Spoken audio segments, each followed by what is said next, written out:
puddle. It's showing us the way again.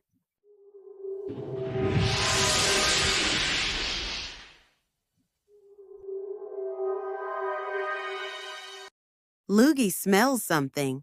Lugy is onto something. Lugy weaving between glowing mushrooms and green ferns. As Lugy scratched the bark peeled off and a spiral light appeared.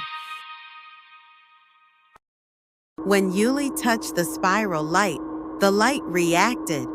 As the light reacts, the roots glow, giving direction like a magical map.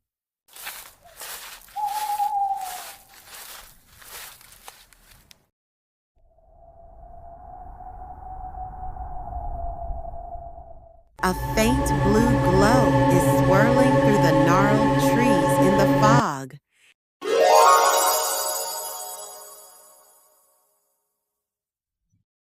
It's beautiful.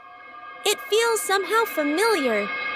As YULY reached out, smoke rose from the blue flower and its color changed.